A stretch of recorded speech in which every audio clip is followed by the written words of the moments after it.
The D, man. Yeah, shout out my nigga from D's Media, you feel me?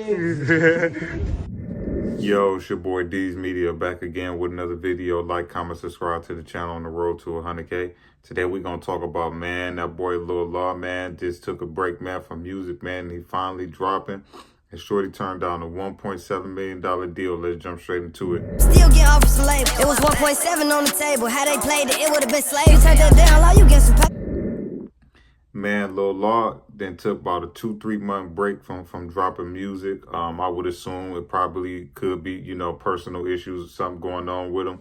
But the part that's gonna always hurt Lil Law in his music career is that he don't have that drive and that passion like a broke, hungry artist would.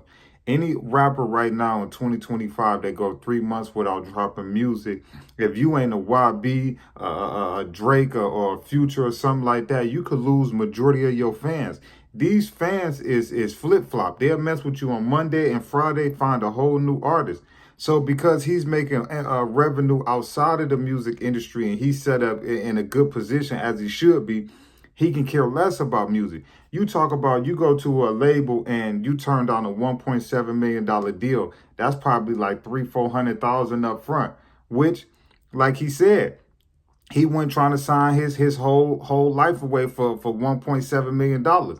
But to any average broke person, they jumping on that. So that's going to be the one good and the bad thing about Lil Law and his career that's going to always hold him back is, do you got that drive every day to go to the studio? Do you got that drive, man, to do a show for $500? Like, do you got that drive, bro, to be giving out cheap verses and stuff? Because it don't look like Shorty care about no petty money. Like I even tried to do an interview with him, and listen, he let it be known the price that I offer, bro, I got to come with some more money. And I respect it. But the money I offered, I'm like, dang, any artist in the Midwest to jump on this price, this is actually a good number.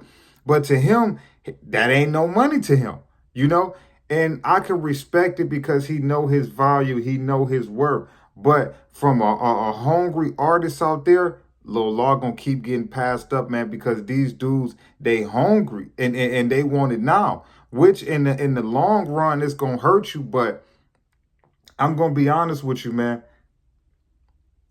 How the music industry is pretty much set up right now, man, is your first contract is gonna be bad, man. It's like no way really getting around it unless you coming in the door and you got some hits like how 21 Savage was when he signed his deal, to where, he had already had platinum songs out and gold albums out. All right, so he was able to get his masters. But 9 times out of 10, your first deal is gonna be bad. But Lil Law, I'm a big fan of this dude, man. I done had talks with so many independent labels, and I'd be like, man, he the one, man. Y'all be talking about this artist and that artist hit me up. Bro, he the one. But then the money, I'll be like, yeah, but if you go holler at him, I'm telling you now, you better come right. Because if dude turned down $1.7 million, man, that's crazy. NBA YoungBoy signed for $2 million. You know what I'm saying? So I'm proud of him, man, because in the long run, he going to continue to own his ownership. But until he really get that machine behind him and start getting onto them festivals and the big festivals and start getting his face on the big platforms and all of that and start paying for some big features, it's going to be hard. And that's another thing that the label will benefit. The label got connections that could put you on XXL. The label got connections that can get you features and verses because they artists. But again, it's either about, do you want to take the quick route, and run the bag up, and then renegotiate and little by little probably get your ownership back? Or do you want to take the long, slow, and steady race where you own everything, you independent, but you're going to see dudes passing you up that you can rap better, that you better than, that your story better than, but they got that machine behind them. So like I say, man, Lil Law just dropped, man. He took a 3-month break, I would assume for personal reasons, but man, I just hope that Shorty, man, I can't believe Smirk ain't get that man the bag, man, to sign him, man. He harder than any OTF artist probably. He besides Chucky, but he harder than any OTF artist, man. That done step foot on the mic. I even think Shorty up there with Vaughn and them. I ain't gonna lie to you. Shorty is out cold. I ain't gonna lie to you. THF Lil Law is out cold, man. He out cold. He's so out cold. If I had a label and I had $1 million or $2 million to give him, man, I'd give it to him, man. Cause you gonna make it back. All you gotta do is get him out of Chicago. Cause dude can really rap. He just ain't taking no petty money, man. He ain't taking no 200,000-300,000. So that goes to show you, man, Shorty got some money tucked away, man. I love y'all. Appreciate y'all so much. Peace, positivity, network growth. Let's save these kids. It ain't never too late. We tore down these communities. Let's build them back up. I love y'all. Appreciate y'all so much, man. Y'all go listen to Lil Law new song he just dropped, man.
The D, man. Yeah, shout out my nigga from D's Media, you feel me?